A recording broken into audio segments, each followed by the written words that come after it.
Money can purchase silence in almost any room on earth, but it has never once bought the right to humiliate someone without consequence. When a ruthless hedge fund manager mocked a struggling waitress for daring to touch his client's Steinway grand piano, he had no idea she had once performed at Carnegie Hall. What happened next destroyed his reputation and rebuilt her entire life. This is what happens when cruelty collides with genius. The private dining room on the 42nd floor of Aurelia, Toronto's most absurdly exclusive restaurant, smelled like black truffle butter and the quiet anxiety of people who measured their worth in quarterly earnings. Floor-to-ceiling windows framed the October skyline, the CN Tower glowing soft amber against a bruised purple sky. It was the kind of place where a glass of still water cost $14 and nobody blinked. Isabelle Khoury tucked a loose strand of dark hair behind her ear and adjusted the silver tray balanced on her left palm. She had been working at Aurelia for 11 months now, long enough to know which regulars tipped generously and which ones looked straight through her like she was part of the furniture. She was 28 years old. She had calluses on her fingertips that no amount of dish soap could erase, remnants of a former life spent pressing ivory keys for 12 hours a day.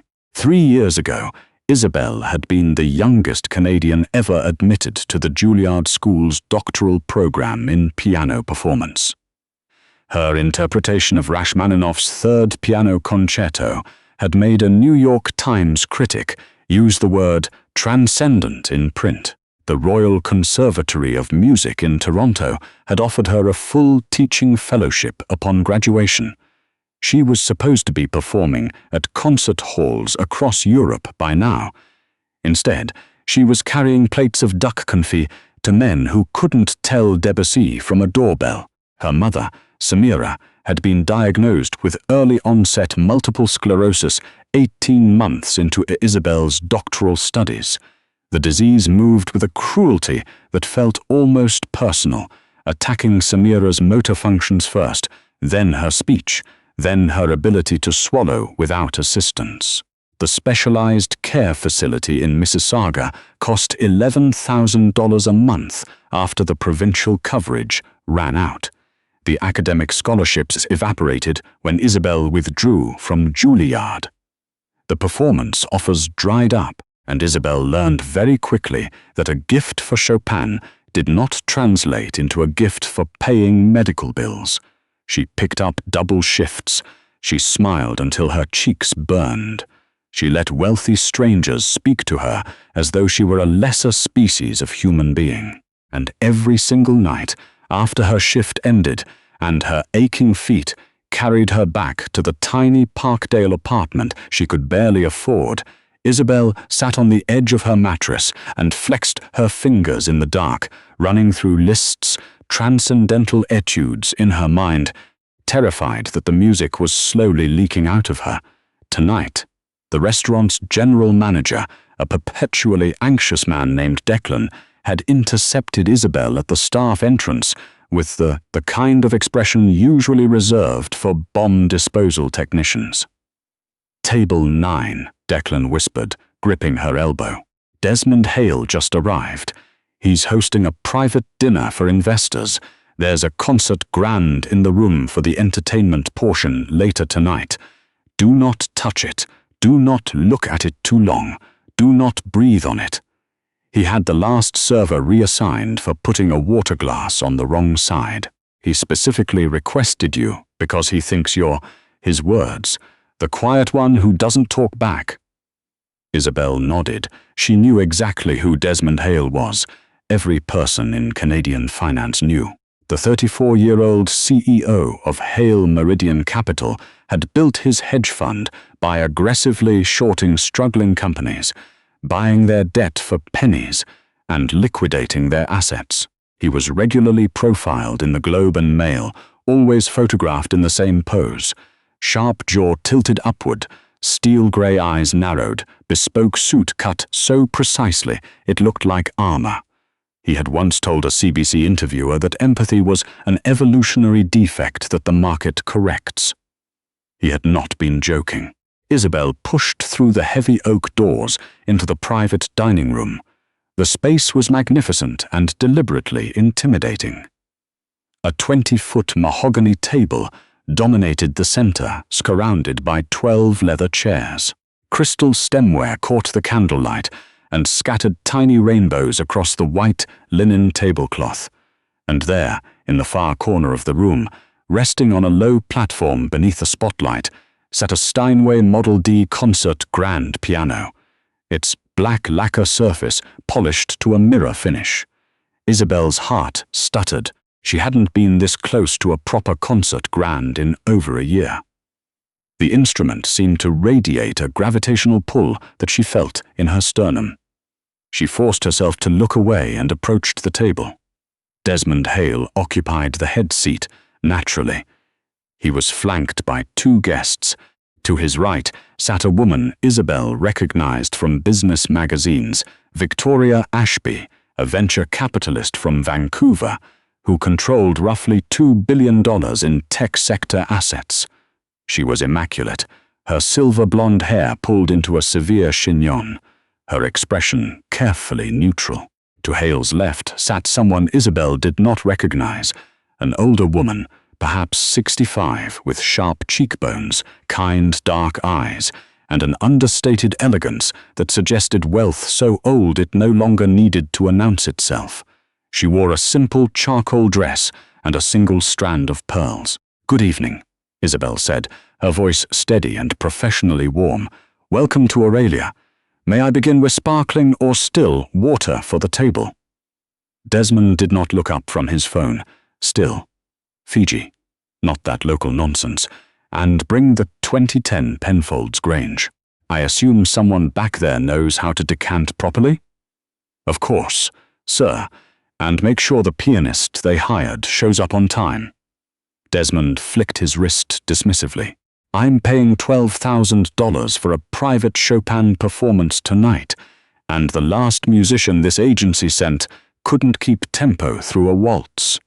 If this one is late, I'm docking the fee. I'll confirm with the event coordinator," Isabelle said. She turned to the other guests. "And for you?" Victoria offered a polite, thin-lipped smile. "Sparkling for me, thank you." The older woman looked directly at Isabelle. Her gaze was sharp but warm, the kind of attention that actually registered another person's face. "Still, water is lovely, dear. Thank you." Something about the woman's voice, a faint Scandinavian lilt beneath impeccable English, tugged at a memory Isabelle couldn't quite place. She filed it away and retreated to the kitchen. Over the next 45 minutes, Desmond Hale revealed himself to be exactly the person his reputation promised. He sent back the amuse-bouche because the microgreens were wilted or maybe just depressing. He loudly criticized the stemware for having water spots that Isabelle could not see, no matter how closely she looked. He interrupted Victoria mid-sentence 3 times to check his phone, and every interaction with Isabelle was delivered with the kind of casual contempt that treated rudeness as a personality trait rather than a moral failure. He was performing. Isabelle could see it clearly. Every insult, every dismissive gesture was calibrated for the older woman's benefit. Desmond wanted to project dominance, control, the illusion of a man so powerful that ordinary social courtesies no longer applied to him. He was trying to close a deal. But the older woman was not impressed. She watched Desmond the way a veterinarian watches an aggressive dog, with clinical detachment and faint concern. "The reality of capital markets," Desmond was saying, swirling his wine with theatrical confidence, "is that sentiment is weakness. The people who serve us, the people who clean our offices, who drive our cars, they exist in a fundamentally different category of human experience. They lack the neural architecture for strategic thinking. It's not cruelty to acknowledge that. It's biology." Victoria shifted uncomfortably. That's a bit reductive, Desmond. It's honest. Desmond took a long sip. The world sorts itself into those who command and those who comply. Our waitress here, he gestured lazily toward Isabelle as she carefully refilled his water glass. She's a complier, probably peaked in high school, content to fetch and carry for people who actually matter. And that's fine. The economy needs worker bees. Isabelle's hand did not tremble. She had heard worse. She had heard variations of this speech from a dozen men who looked exactly like Desmond Hale, men who confused the ability to write large checks with the possession of actual intelligence. She set the water pitcher down with mechanical precision and stepped back, her face a mask of professional composure. But beneath the mask, something white-hot was building. The older woman set her fork down quietly. And you believe intelligence is distributed according to income, Mr. Hale? Desmond laughed. I believe the evidence speaks for itself, Miss Lindqvist. The name hit Isabelle like a physical blow.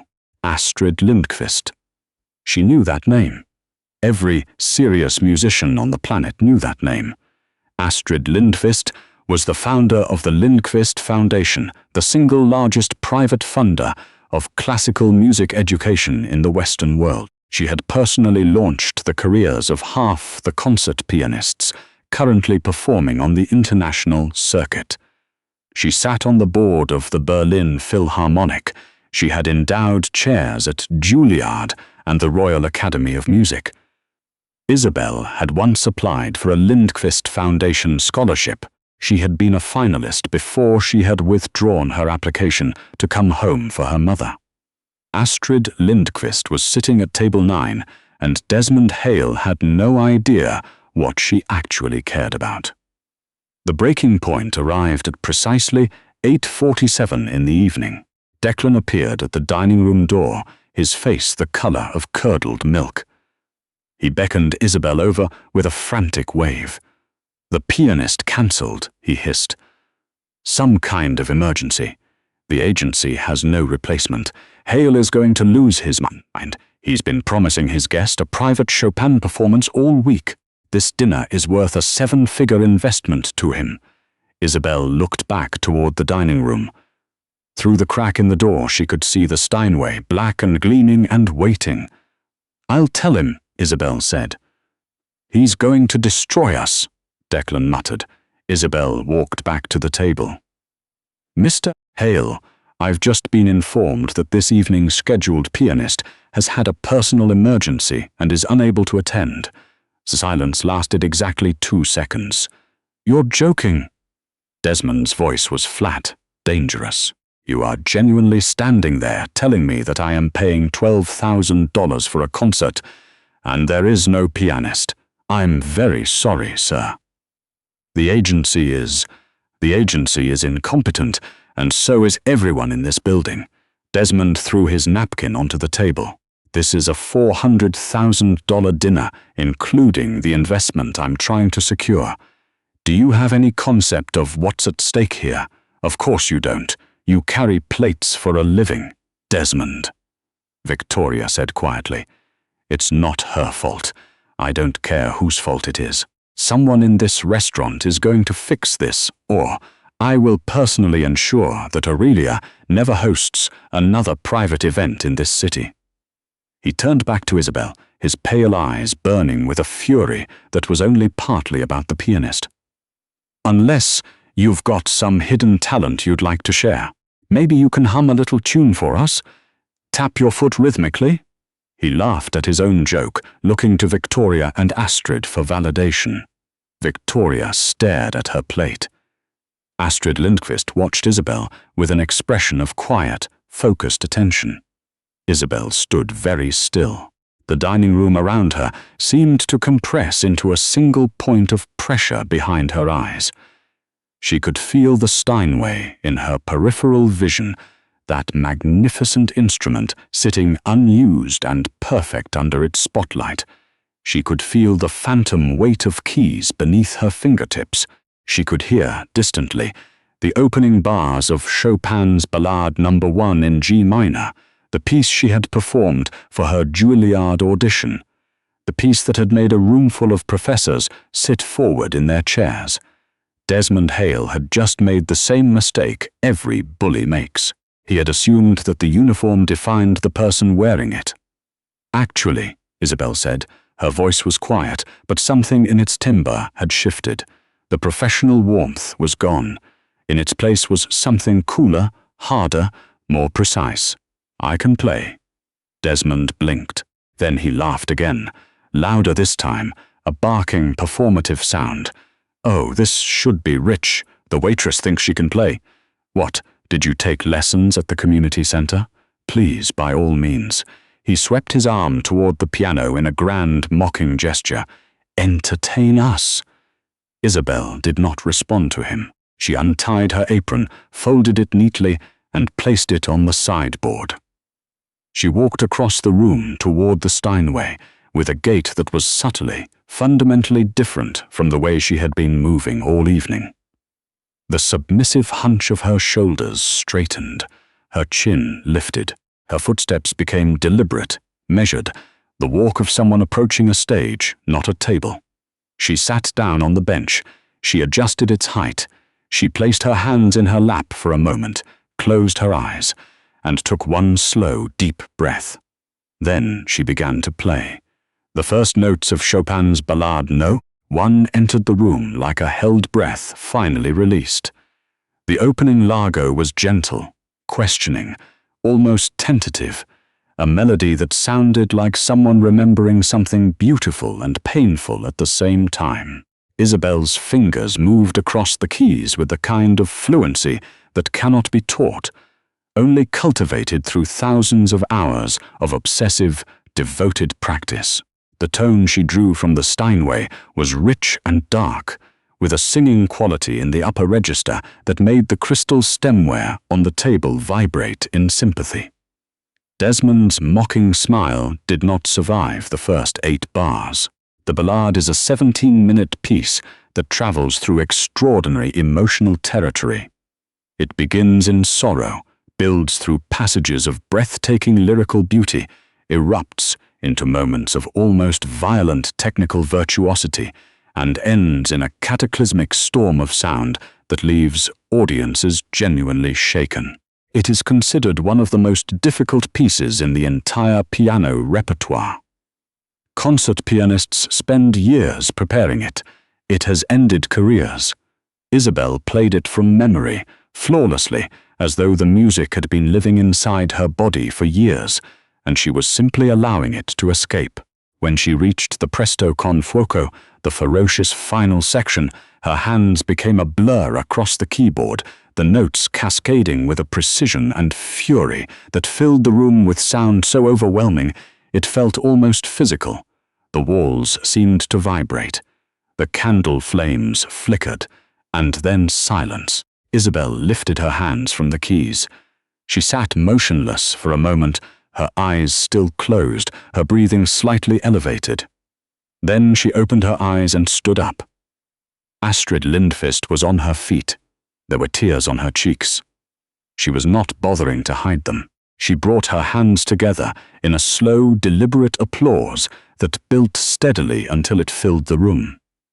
"Extraordinary," Astrid said, and her voice carried the weight of someone who had heard the world's greatest pianists perform in the world's greatest concert halls and knew exactly what she was witnessing.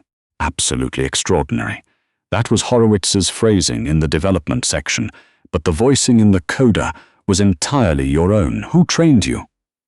Dr. Yevgeny Morozov at Juilliard, Isabelle said, before I withdrew. Morozov. Astrid's eyes widened. He hasn't taken a student in 5 years.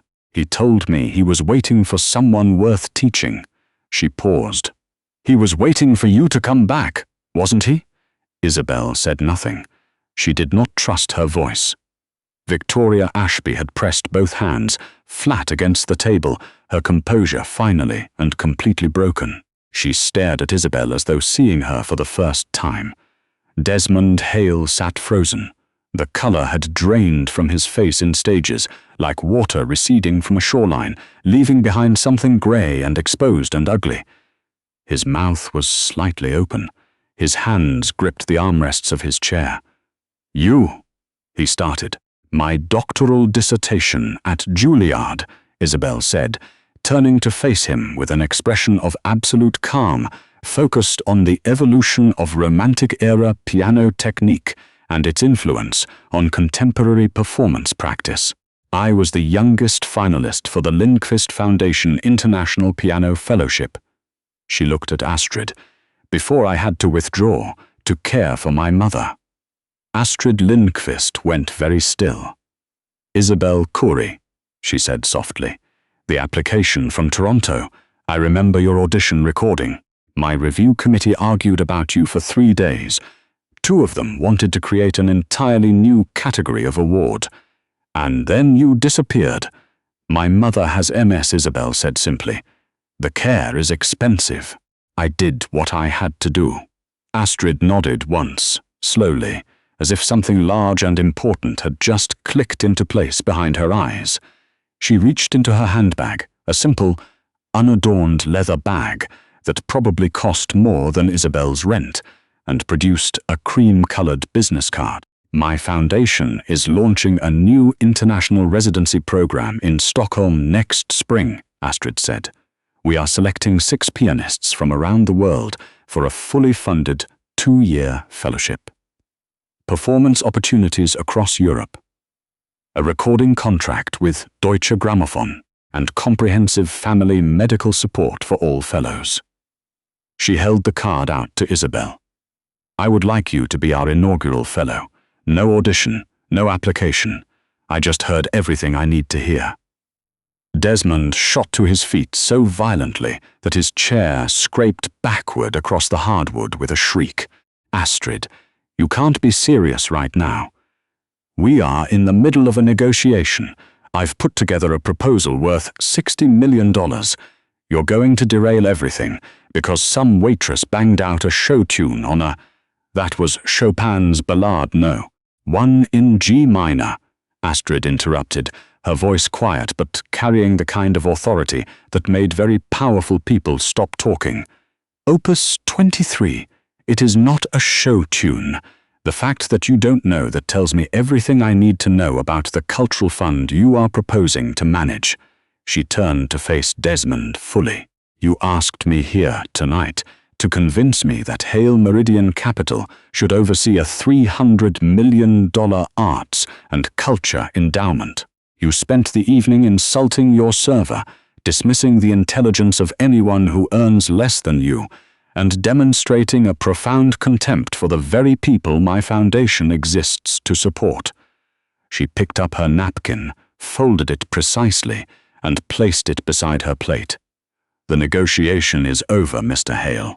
I do not entrust my life's work to men who treat kindness as weakness and ignorance as strength. You are not careless, you are cruel, and cruelty is a form of stupidity that money cannot cure."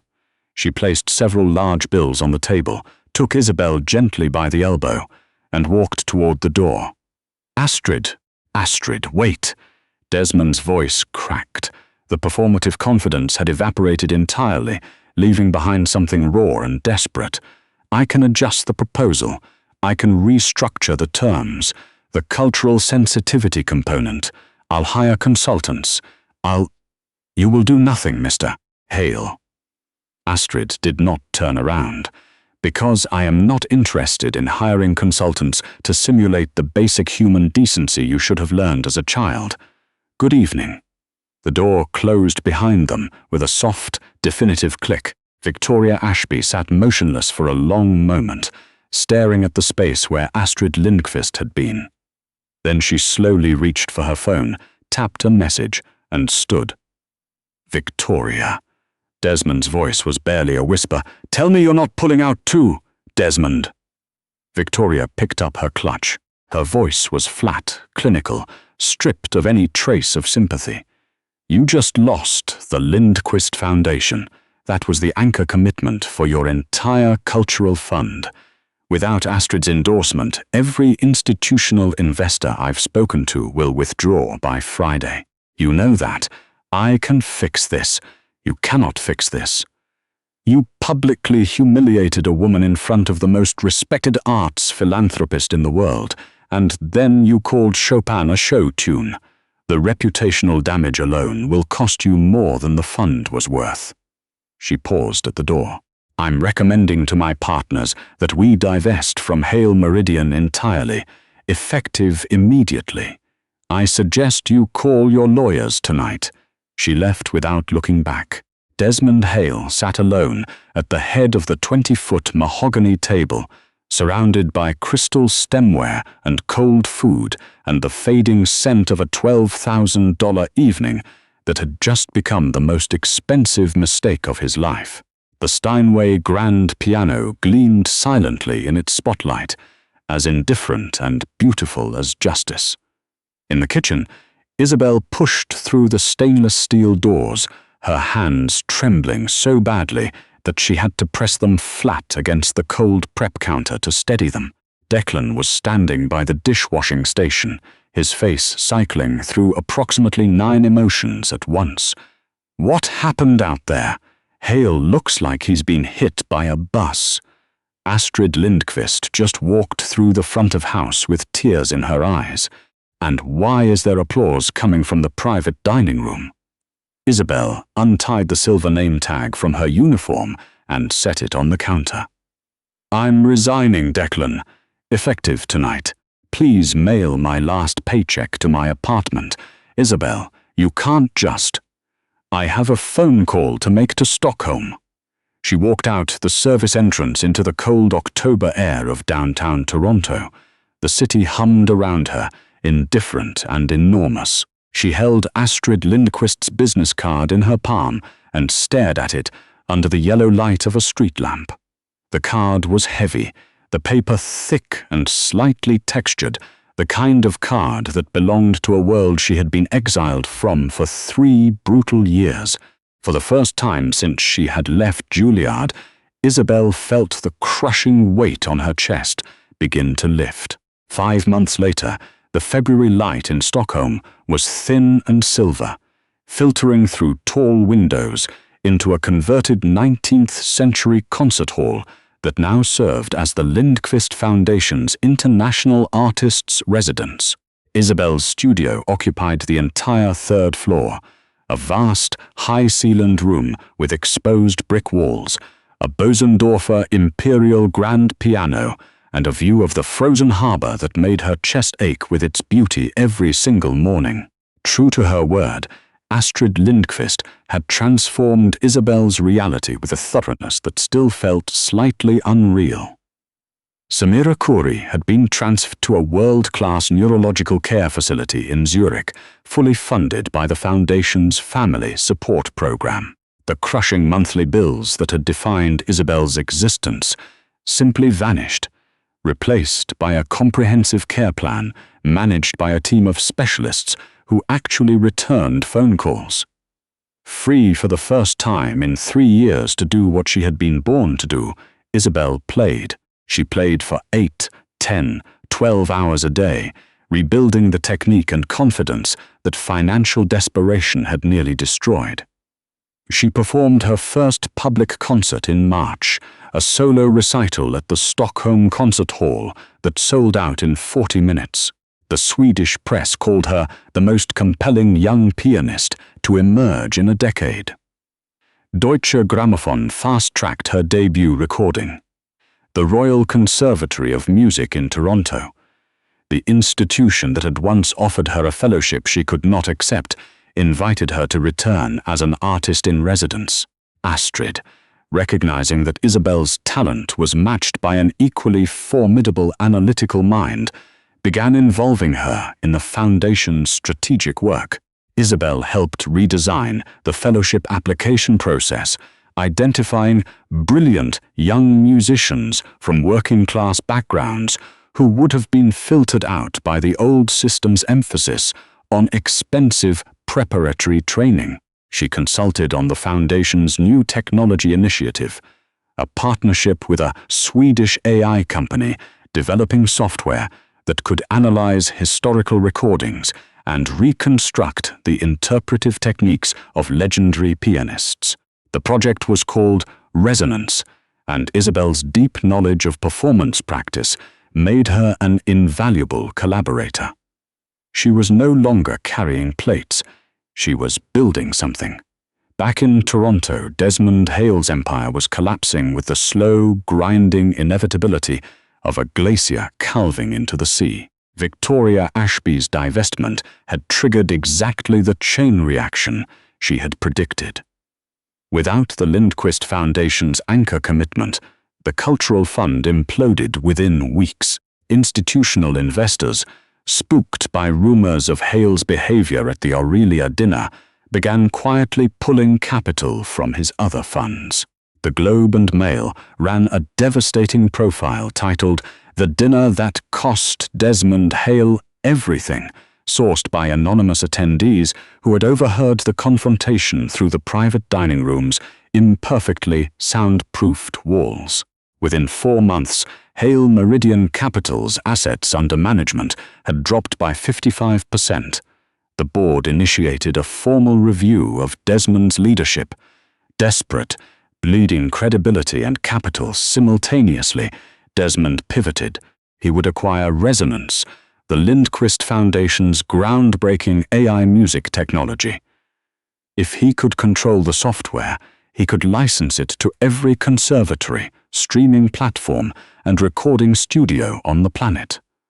It would be worth billions. It would save everything. His acquisition team spent 3 months negotiating with the Swedish holding company that owned the Resonance technology. The terms were nearly finalized. The signing meeting was scheduled for a Tuesday afternoon in Stockholm, in a conference room at the Grand Hotel overlooking the Royal Palace. Desmond flew to Stockholm on a commercial flight. He could no longer justify the private jet. The conference room was elegant in the restrained Scandinavian way. Pale wood, clean lines, enormous windows letting in the thin northern light. Desmond sat on one side of the long table with his 2 remaining lawyers, both of whom looked like they had not slept in several days. His suit was still expensive, but the man wearing it had visibly diminished. The sharp jawline was drawn. The steel-gray eyes were ringed with dark circles. The arrogance that had once radiated from him like heat from pavement had contracted into something smaller and more desperate. The door opened. Astrid Lindquist entered first, impeccably dressed, her expression serene. Desmond's stomach dropped, but he had expected her. The holding company was part of her foundation's network. He had prepared for this. He had practiced his apology. He could manage Astrid. "Mrs. Lindquist," he said, rising to his feet, "I want to begin by expressing my sincere. Save your breath, Mr. Hale. I am not the person you need to convince." Astrid settled into her chair and gestured toward the door. The resonance technology was developed using performance data, curated, analyzed, and interpreted by our foundation's artist-in-residence. She holds co-ownership of the intellectual property and contractual veto power over any licensings or acquisition agreement. Footsteps in the corridor. Isabelle Khoury walked into the conference room. She wore a tailored navy blazer over a simple white blouse, her dark hair pulled back, her posture carrying the quiet authority of someone who had recently learned exactly how much she was worth. She placed a leather portfolio on the table and sat down across from Desmond Hale. He physically flinched. The color left his face in a single wave, as though someone had pulled a plug.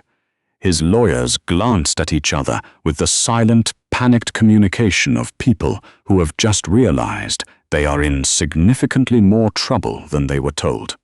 "Mrs. Khoury." Desmond's voice came out dry and fractured. I didn't know you were involved with Resonance. That is because you never asked what I was capable of, Mr. Hale." Isabelle opened her portfolio. You assumed that the person carrying your plates was incapable of building something you would one day desperately need. That assumption is now going to cost you what remains of your company. She slid a thick document across the table. We have reviewed Hale Meridian's acquisition proposal. We have also reviewed your current financial position, which was provided to us by Victoria Ashby, who joined our foundation's advisory board 3 months ago. Isabelle's voice was level, precise, entirely devoid of malice, which somehow made it more devastating. Your fund is insolvent. You are attempting to leverage depreciated assets as collateral for a loan your cash flow cannot service. The acquisition price you have proposed is approximately 4 times your actual liquid capacity. Desmond's lawyers were flipping through the document with increasing speed and decreasing color in their faces. How did you obtain our internal financials? Desmond whispered. Victoria provided them, legally, as a former investor with ongoing fiduciary disclosure rights. Isabelle folded her hands on the table. We are rejecting your acquisition offer. However, the Lindquist Foundation's holding company is prepared to make a counter-proposal. We will purchase Hale Meridian Capital's outstanding debt at 15 cents on the dollar.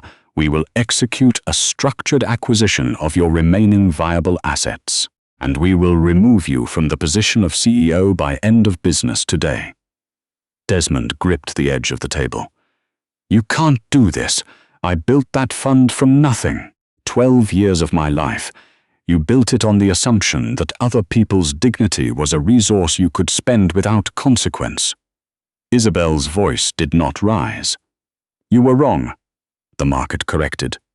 She let the silence hold for a long moment. Desmond's eyes were red. His jaw worked soundlessly. He looked at Astrid, searching for some trace of mercy. But the Swedish philanthropist simply watched the proceedings with the calm satisfaction of someone witnessing a long, delayed correction. I want you to understand something, Mr. Hale.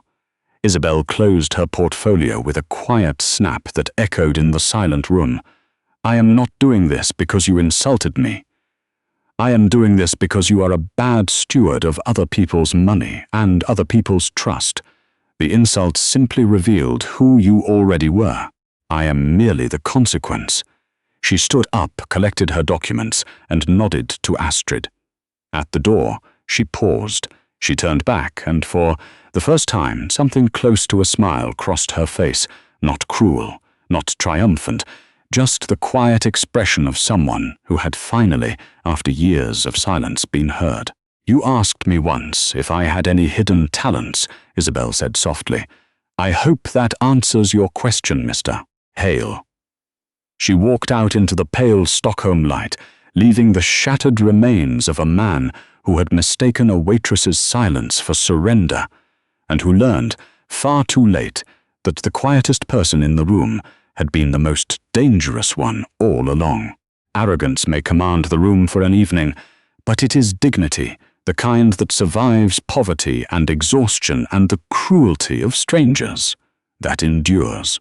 Isabelle's journey from a stained apron in Toronto to a concert stage in Stockholm is proof that you should never mistake someone's circumstances for their capacity. Did Desmond Hale get exactly what he deserved? Tell us what you think in the comments below. If this story moved you, hit that like button, share it with a friend who needs to hear it, and subscribe to Crown and Ladle for more stories like this one.